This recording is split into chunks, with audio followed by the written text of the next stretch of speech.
నమస్కారం Q6 news కి స్వాగతం. హెడ్లైన్ చూద్దాం.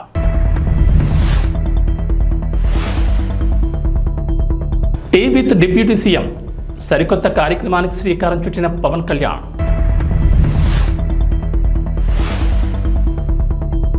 ఫోన్ ట్యాపింగ్ కేసుతో తనకు ఎటువంటి సంబంధం లేదంటున్న ఎస్ఐబి మాజీ చీఫ్ ప్రభాకర్ రావు.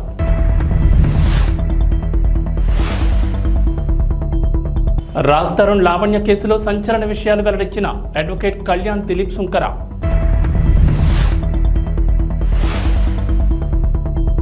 తెలంగాణకు రెయిన్ అలర్ట్, పలు జిల్లాల్లో భారీ వర్షాలు. ఆంధ్రప్రదేశ్ డిప్యూటీ సీఎం పవన్ కళ్యాణ్ సరికొత్త కార్యక్రమానికి శ్రీకారం చుట్టారు. ఆంధ్రప్రదేశ్లో ఉన్న జూలను అంతర్జాతీయ స్థాయి ప్రమాణాలతో అభివృద్ధి చేయాలనే ఉద్దేశంతో సరికొత్తగా టీ విత్ డిప్యూటీ సీఎం కార్యక్రమం నిర్వహించారు. జూలను అభివృద్ధి చేయడంలో కార్పొరేట్ సంస్థలను సైతం భాగస్వామ్యం చేసేందుకు చర్చలు జరిపారు. కార్పొరేట్ సంస్థలను ఆకర్షించేందుకు టీ విత్ డిప్యూటీ సీఎం అనే వినూత్న కార్యక్రమాన్ని తీసుకొచ్చారు. జూ పార్కులను అంతర్జాతీయ ప్రమాణాలతో అభివృద్ధి చేయాలని zoo park authority of Andhra Pradesh 14వ governing body సమావేశంలో అటవీశాఖ అధికారులకు సూచించారు. రాష్ట్రానికి పర్యాటకులను ఆకర్షించేలా ప్రత్యేక కార్యక్రమాలకు రూపొందించాలని పవన్ కళ్యాణ్ ఆదేశించారు. విశాఖపట్నం, తిరుపతి జూ పార్కులకు ఎక్కువ మంది పర్యాటకులను ఆకర్షించేలా ప్రత్యేక కార్యాచరణను రూపొందించాలని సూచించారు. అలాగే రాష్ట్రంలో కొత్తగా జూ పార్కులను ఏర్పాటు చేసేందుకు ఉన్న అవకాశాలను పరిశీలించాలని అధికారులకు చెప్పారు.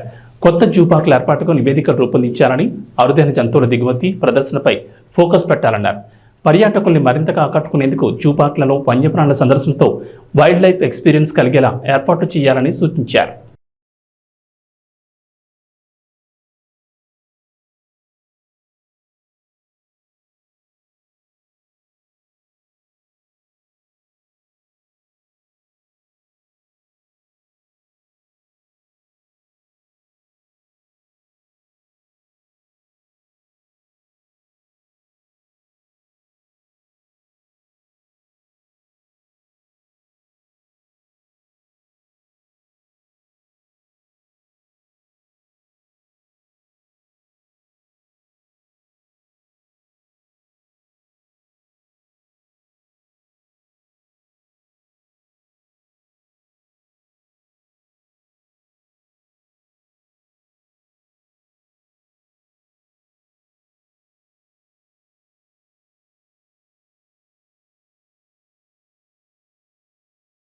ఆంధ్రప్రదేశ్ రాజధాని అమరావతికి కేంద్రం ఇటీవలే గుడ్ న్యూస్ చెప్పింది. అమరావతికి కీలకమైన నేషనల్ హైవే ప్రాజెక్టులు చేపట్టేందుకు కేంద్రం గ్రీన్ సిగ్నల్ ఇచ్చిన సంగతి తెలిసిందే. కానీ తాజాగా NHAI రహదారుల ప్రాధికార సంస్థ తీసుకున్న నిర్ణయం అందుకు విరుద్ధంగా ఉంది. అమరావతి కేంద్రంగా ఇంతకాలం ఉన్న PIUను మూసివేయడం ఆందోళన కలిగిస్తోంది. అమరావతిలో ఉన్న PIUను విజయవాడ PIUలో విలీనం చేస్తూ నిర్ణయం తీసుకున్నారు. గతంలో టీడీపీ ప్రభుత్వం హయాంలో 2014లో రాజధానిగా అమరావతి ఖరారు చేసిన తర్వాత 189 కిలోమీటర్లు ఔటర్ రింగ్ రోడ్డుకు అప్పటి ముఖ్యమంత్రి చంద్రబాబు ప్రతిపాదన చేశారు. కేంద్రం నుంచి ఆమోదం రాగా అలైన్మెంట్ కూడా ఖరారు చేశారు. DPRకు సంబంధించి కూడా వేగంగా జరిగేలా అమరావతి కేంద్రంగా ప్రాజెక్ట్ యూనిట్ కార్యాలయాన్ని మంగళగిరిలో ఏర్పాటు చేశారు. ప్రధానంగా అనంతపురం నుంచి అమరావతికి నిర్మించాలనుకున్న access control greenfield expressway DPRల రూపకల్పనను ఈ యూనిట్కి అప్పగించారు. ఈ హైవేకు సంబంధించి ప్రాజెక్ట్ డైరెక్టర్ను కూడా నియమించారు.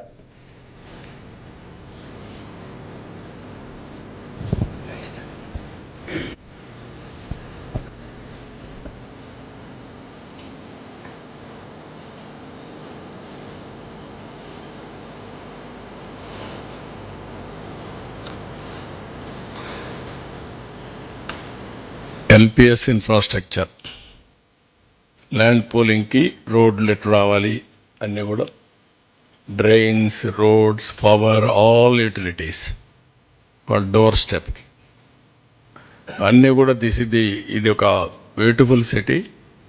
First time in India. అంతమంది రోడ్ క్రాసింగ్ అన్నీ ఉండేటివి, దీని రోడ్ క్రాసింగ్ ఉండదు. పక్కనే మొత్తం ఇవన్నీ కూడా దీని డక్ట్లు వెళ్ళిపోతాయి. అవి కూడా ప్రాపర్ డక్ట్ కూడా కన్స్ట్రక్ట్ చేసి అందులో ఇవన్నీ కూడా పెట్టాం. మళ్ళీ రోడ్డు కొట్టే పని లేదు, ఎక్కడ డ్యామేజెస్ ఉండేటే కాదు.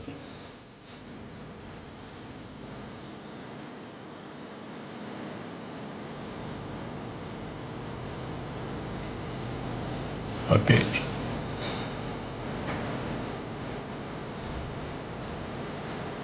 ఎక్కడ వేసింది అక్కడ నిలిచిపోయింది. 19లో ఎక్కడుందో అక్కడ నిలిచిపోయింది. అవసరం తోకొని వెళ్ళిపోయారు, డ్యామేజ్ చేశారు, డిస్ట్రాయ్ చేశారు.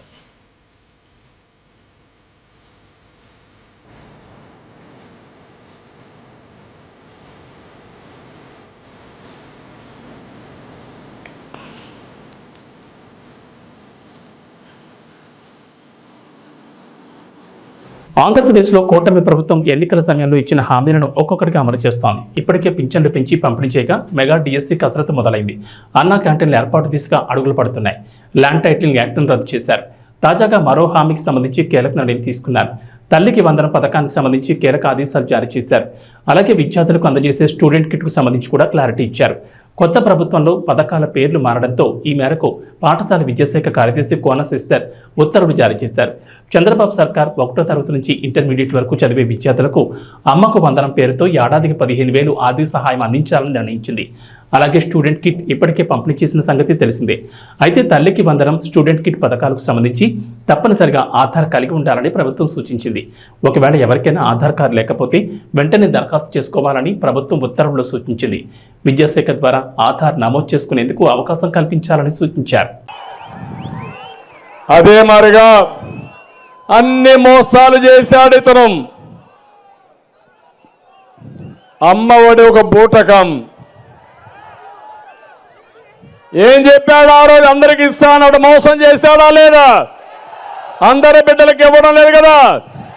అందుకే నేను ఆలోచించాను, తల్లికి వందనం, తల్లికి వందనం నేనే ప్రారంభించాను. ఆడబిడ్డలు శాశ్వతంగా, మగబిడ్డలు కానీ ఆడబిడ్డలు కానీ బిడ్డలు తల్లులని గౌరవించాలనే ఉద్దేశంతో తల్లికి వందనం తీసుకొచ్చాను. ఈరోజు హామీ ఇస్తున్నాను, తల్లికి వందనం కింద సంవత్సరానికి ప్రతి ఒక్క బిడ్డకి 15,000 రూపాయలు ఇచ్చే బాధ్యత నాది. ఒక్కరి నిబంధన లేదు. ఇద్దరుంటే ఇద్దరికి ఇస్తా, ముగ్గురుంటే ముగ్గురికి ఇస్తా, నలుగురుంటే నలుగురికి ఇస్తా.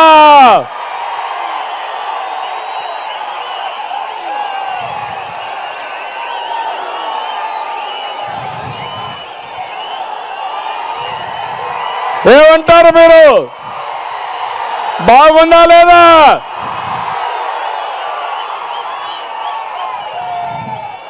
ఎందుకంటే దీంట్లో 2 లాభాలు కూడా ఉన్నాయి.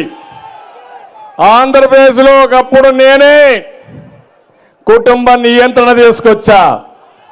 జనాభా తగ్గిపోతా ఉంది.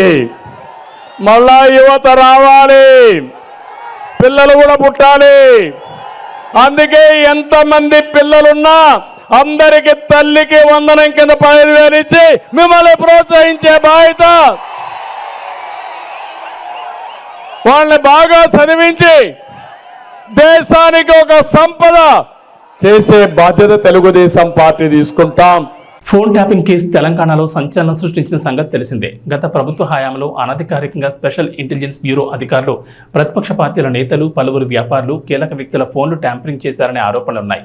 ఈ కేసులో ఇప్పటికే పలువురు పోలీసు ఉన్నతాధికారులు, మాజీ అధికారులు అరెస్ట్ అయి చెంచల్గూడ జైల్లో రిమాండ్ ఖైదీలుగా ఉన్నారు. ఇక ఫోన్ ట్యాపింగ్ వ్యవహారంలో ఎస్ఐబి మాజీ చీఫ్ ప్రభాకర్ రావు ప్రధానంగా ఆరోపణలు ఎదుర్కొంటున్నారు.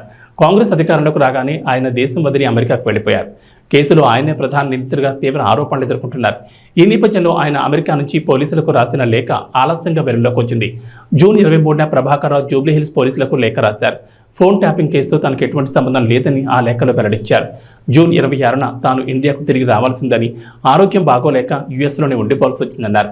తాను క్యాన్సర్, గుండె సంబంధిత వ్యాధులతో బాధపడుతున్నానని, అమెరికా డాక్టర్ల సూచనతో అక్కడే చికిత్స పొందుతున్నట్లు వెల్లడించారు. హైదరాబాద్ మహానగరంగా వేగంగా విస్తరిస్తోంది. అదే సమయంలో నగరవాసులు తీవ్ర ట్రాఫిక్ సమస్యలు ఎదుర్కొంటున్నారు.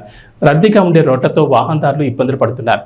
ట్రాఫిక్ రద్దీని నియంత్రించేందుకు ప్రభుత్వం ఇప్పటికే నగరంలోని పలు ప్రాంతాల్లో ఫ్లైఓవర్లు, అండర్ పాస్లు నిర్మించింది. మరికొన్ని ప్రాంతాల్లోనూ కొత్తగా ఫ్లైఓవర్ల నిర్మాణానికి సిద్ధమైంది. ఇక నగరవాసులకు సుఖవంతమైన, వేగవంతమైన ప్రయాణాన్ని అందించేందుకు నగర మూలల వరకు మెట్రో విస్తరించాలని ప్రభుత్వం ప్లాన్ చేస్తోంది. ప్రస్తుతం ఎల్బీ నగర్, మియాపూర్, నాగోల్, ఎల్బీ నగర్ కారిడార్లలో మెట్రో సేవలను అందిస్తుండగా నగర శివారు ప్రాంతాలైన హయత్ నగర్, శంషాబాద్, బిహెచ్ఎల్, పటాన్చెరు వంటి ప్రాంతాలకు సైతం మెట్రోను విస్తరించేందుకు ప్లాన్ చేస్తున్నారు. ఈ నేపథ్యంలో బుధవారం బేగంపేటలోని మెట్రో రైల్ భవనంలో Hyderabad metro rail MD NVS Reddy, ఇతర ఇంజనీర్ల బృందం, డిపిఆర్ కన్సల్టెన్సీ ఇంజనీరింగ్ నిపుణులతో ఎన్హెచ్ అధికారులు భేటీ అయ్యారు. ఈ భేటీలో మెట్రో ప్రాజెక్ట్, ఫ్లైఓవర్లకు సంబంధించిన పలు కీలక నిర్ణయాలు తీసుకున్నారు. గత వైసీపీ ప్రభుత్వంపై కేంద్ర మంత్రి బండి సంజయ్ తీవ్ర వ్యాఖ్యలు చేశారు. టీటీడీని రాజకీయ పునరావాస కేంద్రంగా మార్చారని విమర్శించారు. స్వామివారిపై భక్తి లేని వారు నామాలు పెట్టుకుని స్వామికి టీటీడీ ఆస్తులకు పంగనామాలు పెట్టారని మండిపడ్డారు. ఇతర మతస్థులకు అధికారాన్ని అప్పగించి తిరుమల క్షేత్రాన్ని అపవిత్రం చేశారని దుయ్యబట్టారు. గత 5 ఏళ్లు వీరప్పన్ వారసుల చేతిలో టీటీడీ పాలన సాగిందని సంజయ్ అన్నారు. ఎర్రచందనం కొల్లగొట్టి వేల కోట్లను సంపాదించారని చెప్పారు. ఎర్రచందనం స్మగ్లర్ల పట్ల కఠినంగా వ్యవహరిస్తామని, వారిని వదిలిపెట్టబోమని అన్నారు. వెంకటేశ్వర స్వామివారి దయ భిక్షతో కార్యకర్త స్థాయి నుంచి కేంద్ర మంత్రి స్థాయికి ఎదిగానని చెప్పారు. ఈరోజు బండి సంజయ్ తిరుమల శ్రీవారిని దర్శించుకున్నారు. దర్శనానంతరం మీడియాతో మాట్లాడుతూ ఆయన ఈ వ్యాఖ్యలు చేశారు. బండి సంజయ్తో పాటు పలువురు బీజేపీ నేతలు కూడా స్వామివారిని దర్శించుకున్నారు. కేంద్ర మంత్రి హోదాలో స్వామివారిని బండి సంజయ్ దర్శించుకోవడం ఇదే మొదటిసారి. మనం మొన్నటి వరకు చూసినాం. మనం దేవుణ్ణి నమ్మని వాళ్ళు, ధర్మం గురించి ఆలోచించని వారు, పేరుకు నామాలు పెట్టి స్వామివారి ఆస్తులకు పంగనామాలు పెట్టేటువంటి ఆ నయవంచకులు పోయి నిత్యం వెంకటేశ్వర నామస్మరణతో ఆ స్వామివారికి సేవ చేసేటువంటి సేవకుల రాజ్యం వచ్చింది. వాళ్ళు ఇవాళ రాజకీయ నిరుద్యోగులకు పునరావాస కేంద్రంగా పదవుల కోసం ఇన్ని రోజులుగా ఈ టీటీడీని వాడుకునే ప్రయత్నం చాలామంది చేశారు. నేను చాలా సందర్భాల్లో చెప్పినాను, మేము ఎవరు కూడా ఏ మతానికి వ్యతిరేకం కాదు, ఏ వ్యక్తులకు వ్యతిరేకం కాదు, ఏ మతానికి కించపరిచే వ్యక్తులం కాదు. కానీ హిందూ ధర్మానికి వ్యతిరేకంగా, హిందువుల ఆరాధ్య దైవంగా భావించినటువంటి ఈ పవిత్రమైన ప్రాంతాన్ని అపవిత్రం చేయడానికి, వారి ఆస్తిపాస్తులు పెంచుకోవడానికి, శ్రీవారి ఆస్తులను కొల్లదోయడానికి, ఇతర మతస్థులకు అధికారం అప్పచెప్పడం వలన ఎలాంటి అనర్థాలు జరిగినో మనందరికీ తెలిసిందే. అందుకే 2 కొండలవాడ గోవింద గోవింద అనే వ్యక్తులు వేరు. ఆ అరాచక నయవంచక పాలన పీడ విరగడైంది. వాళ్ళు 7 కొండలవాడ వెంకటరమణ గోవింద గోవింద అనేటువంటి సేవకులు ఎవరు వచ్చారు. వాళ్ళు ఏం చేసారు? వాళ్ళు ఇన్ని రోజులుగా స్వామివారికి సేవ చేయడం ముఖ్యం కాదు వాళ్ళకి. నేను నిన్న వచ్చిన సాయంత్రం, నిన్నటి నుంచి వస్తుంటే ఇక్కడ సిబ్బంది కానీ, అనేక మంది భక్తులు కానీ, ఇక్కడ గత పాలకులు, గత కమిటీ నిర్వాహకులు చేసినటువంటి నిర్వాహకం గురించి చెప్తా ఉన్నారు. అక్రమ దందా, లంగ దందా, లఫంగ దందా, దొంగ దందాలు చేసి వాళ్ళ స్వామివారి ఆస్తిని, జాతీయ సంపదను కొల్లగొట్టే ప్రయత్నం చేశారు. వాళ్ళ ఎర్రచందనం వీళ్ళంతా వీరప్పన్ వారసులు. అంతా కూడా వీరప్పన్ వారసుల చేతిలో మొన్నటి వరకు కూడా టీటీడీ ఉండే. స్వామివారి పవర్ ఎంతో తెలుసు, స్వామివారి శక్తి ఎంతో తెలుసు. సరే 10 సంవత్సరాలు వాళ్ళు ఆడింది ఆట, పాడిందే పాట కావచ్చు. ఇవాళ ఏమైంది పరిస్థితి? స్వామివారి జోలు పోతే ఏమైంది పరిస్థితి? కాబట్టి ఎర్రచందనం పేరుతోని దొంగదందా చేస్తూ వేల కోట్ల రూపాయలు స్వామివారి ఆస్తిని, జాతీయ సంపదను దోచుకుంటూ వాళ్ళే ఇవాళ రాజకీయాలను శాసించే స్థాయికి వచ్చారు. రాజకీయ నాయకులను వాళ్ళ గుప్పిట్లో పెట్టుకొని ఎన్నికల్లో గెలవాలన్నా, ఎన్నికల్లో ఖర్చు పెట్టాలన్నా, పార్టీలు నడవాలన్నా, చివరకు ప్రభుత్వాన్ని కూడా అప్పులు ఇచ్చే స్థాయికి వచ్చిరంటే ఇంతకంటే దుర్మార్గం, ఇంత సిగ్గుచేటి కూడా కాదన్న విషయాన్ని మనం గుర్తుంచుకోవాలి. తప్పకుండా దీన్ని వదిలిపెట్టే ప్రసక్తి లేదు. గతంలో విషయంలో చంద్రబాబు నాయుడు గారు మాట్లాడారు, పవన్ కళ్యాణ్ గారు మాట్లాడారు, మా భానుప్రకాష్ గారు, వీళ్ళందరూ కూడా ఈ విషయంలో చాలా సందర్భాల్లో ఫైట్ చేశారు. కానీ వాళ్ళ ఆలోచన ఏంది? ఉన్నన్ని రోజులు ఈ ఎర్రచందనం పేరుతో మొత్తం దోచుకోవాలి, శ్రీవారి సంపదను దోచుకోవాలి, మేము కోటీశ్వరుగా మారాలని చెప్పి ఒక దురాలోచనతో వాళ్ళు ఇన్ని రోజులు ఇక్కడ నిత్యం పాలన కొనసాగించారు. కాబట్టి దాన్ని వదిలిపెట్టే ప్రసక్తి లేదు. పూర్తిగా ఈ విషయాన్ని మా కేంద్ర హోంశాఖ మంత్రులు అమిత్ షా గారు తీసుకొస్తాం. తప్పకుండా దీన్ని నివేదికలు తెప్పించుకుంటాం. ఎర్రచందనం స్మగ్లింగ్ పేరుతోని స్వామివారి సంపదను, జాతీయ సంపదను ఎవరైతే దోచుకున్నారో, అక్రమ దందా చేశారో ఆ మూర్ఖులను వదిలిపెట్టే ప్రసక్తి లేదు. మా మీద ఏ రాజకీయ ఒత్తిడి ఉండదు. రాజకీయ ఒత్తిడిలకు భయపడేటువంటి వ్యక్తులం కాదు. మేము ప్రజా సంపదను, శ్రీవారి సంపదను, జాతీయ సంపదను కాపాడే వ్యక్తులం. ఇన్ని రోజులు మీరు ఆడింది ఆటపాడు, ఇక్కడి నుంచి జరిగే ప్రసక్తి లేదు. వాళ్ళని వదిలిపెట్టే ప్రసక్తి లేదు. రాచకొండ పోలీస్ కమిషనర్ గా సుధీర్ బాబు నియమితులయ్యారు. బుధవారం ప్రభుత్వం ఉత్తర్వులు జారీ చేసిన వెంటనే ఆయన నేరెడ్మెట్ సిపి ఆఫీసులో బాధ్యతలు స్వీకరించారు. గతంలో రాచకొండ సిపిగా సుధీర్ బాబు అసెంబ్లీ ఎన్నికల టైంలో ఇక్కడి నుంచి బదిలీ అయ్యారు. బుధవారం రాష్ట్ర ప్రభుత్వం చేపట్టిన బదిలీలో భాగంగా తిరిగి రాచకొండకు వచ్చారు. ఇప్పటి వరకు రాచకొండ సిపిగా ఉన్న డాక్టర్ తరుణ్ చూసి ఏసీబీ డైరెక్టర్ గా బదిలీ అయ్యారు.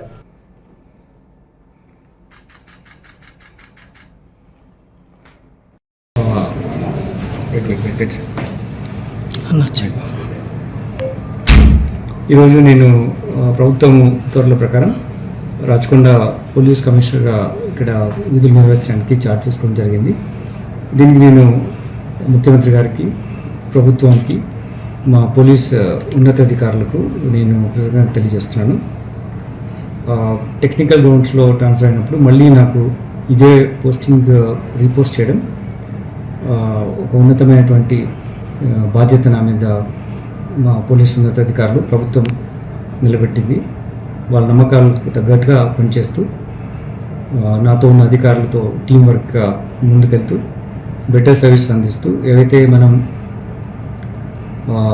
పోలీస్ డిపార్ట్మెంట్ ఉన్నటువంటి గోల్స్ ఏమున్నాయో, అలాగే ముఖ్యమంత్రి గారు ఏ మార్గంలో పోలీస్ డిపార్ట్మెంట్ ఫంక్షన్ చేయాలి అనేటువంటి నిర్దేశాలు మాకున్నాయి. దాని ప్రకారం డ్యూటీస్ నిర్వర్తిస్తూ బెటర్ సర్వీస్ డెలివరీ చేసే విధంగా టీం వర్క్తో మేము ముందుకెళ్తాం. ఇది మళ్ళీ మా వాళ్ళందరితో ఒకసారి మాట్లాడి మీకు మేము చేసేటువంటి యాక్టివిటీస్ పోలీస్ పర్స్పెక్టివ్లో, లా అండ్ ఆర్డర్ పర్స్పెక్టివ్లో ఏముంటాం, మేము ఇంటరాక్షన్లో ఉంటాం. ఇది కంటిన్యూస్ ఇంటరాక్షన్ ప్రాసెస్. ప్రస్తుతానికి since you come requesting for this telling once again I'm thankful to the government, thankful to the honourable chief minister sir and the police leadership for నాకు ఇటువంటి అవకాశం మళ్ళీ ఇచ్చినందుకు, నేను ఆ నమ్మకాన్ని నిలిపినందుకు తప్పకుండా నా విద్యుత్ ధర్మంని చట్టపరంగా, న్యాయపరంగా నిర్వర్తిస్తూ ప్రజలకు శాంతి భద్రత పరిరక్షణలో పూర్తిగా అంకితభావంతో పనిచేస్తామని తెలియజేస్తున్నాను. Thanks sir. నటుడు రాజ్ తరుణ్ లావణ్య ఎపిసోడ్లో రోజుకో ట్విస్ట్ బయటకు వస్తోంది. రాజ్ తరుణ్పై మొదటిసారి ఫిర్యాదు చేసినప్పుడు ఆధారాలు ఇవ్వలేదు. రెండోసారి ఆధారాలు ఇవ్వడంతో నార్సింగ్ పోలీసులు కేసు నమోదు చేశారు. హీరోయిన్ మాల్వితో రాజ్ తరుణ్ ఉంటూ తనను మోసం చేశాడని ఫిర్యాదులో పేర్కొంది. రాజ్ కుమార్ సోదరుడిపై కూడా ఆమె ఫిర్యాదు చేసింది. సోదరుడు తనను పలుమార్లు బెదిరించినట్లు తన ఫిర్యాదులో పేర్కొంది. మరోవైపు మాల్వి రాయదుర్గం పోలీసులకు ఫిర్యాదు చేశారు. తనను తన తమ్ముడిని లావణ్య బెదిరిస్తున్నారని, ఆమెపై చర్యలు తీసుకోవాలని కోరారు. లావణ్యపై గతంలో సైబరాబాద్ షీ టీమ్ కూడా ఫిర్యాదు చేశారు.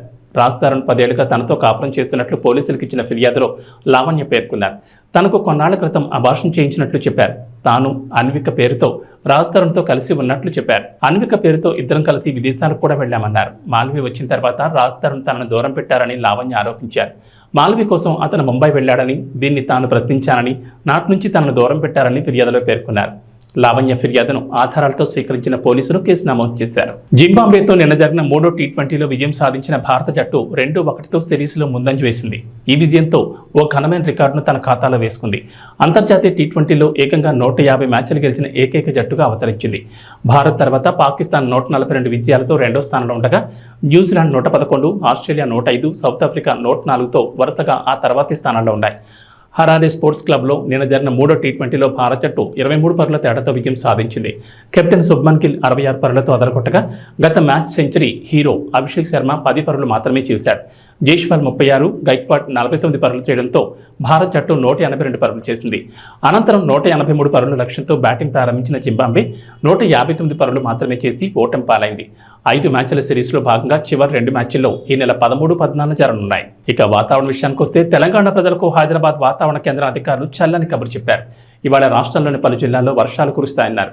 నైరుతి రుతుపవనాలు బలపడడం, బంగాళాఖాతంలో ఏర్పడిన ద్రోణి ప్రభావంతో వర్షాలు పడే ఛాన్స్ ఉందని చెప్పారు. ప్రస్తుతం పశ్చిమ మధ్య బంగాళాఖాతంలో దక్షిణ ఏపీ తీరం వెంబడి ఉపరితల ఆవర్తనం ఏర్పడిందని చెప్పారు. అది సగటు సముద్ర మట్టానికి 3.1 నుంచి 7.6 కిలోమీటర్ల ఎత్తులో ఉన్నట్లు అధికారులు తెలిపారు. దీని ప్రభావంతో నేడు నిర్మల్, నిజామాబాద్, జగిత్యాల, ఆదిలాబాద్, కొమరంభీం, ఆసిఫాబాద్, మంచిర్యాల, జయశంకర్, భూపాలపల్లి, వికారాబాద్, సంగారెడ్డి, మెదక్, కామారెడ్డి, ములుగు, భద్రాద్రి కొత్తగూడెం జిల్లాల్లో భారీ వర్షాలు కురిసే ఛాన్స్ ఉందని చెప్పారు. గంటకు 30 నుంచి 40 కిలోమీటర్ల వేగంతో బలమైన ఈదురుగాలులు వీస్తాయన్నారు. ఈదురుగాలులకు తోడు ఉరుములు, మెరుపులతో కూడిన వర్షం కురిసే అవకాశం ఉందన్నారు. పలు చోట్ల పిడుగులు పడే ఛాన్స్ ఉందని, అప్రమత్తంగా ఉండాలని ప్రజలకు సూచించారు. అవసరమైతేనే బయటకు వెళ్లాలని, పిడుగుపాట్లకు గురయ్యే అవకాశం ఉన్నందున చెట్ల కింద ఉండొద్దని వాతావరణ శాఖ అధికారులు హెచ్చరించారు. ఏబీ బులెటిన్ విశేషాలు. నమస్కారం.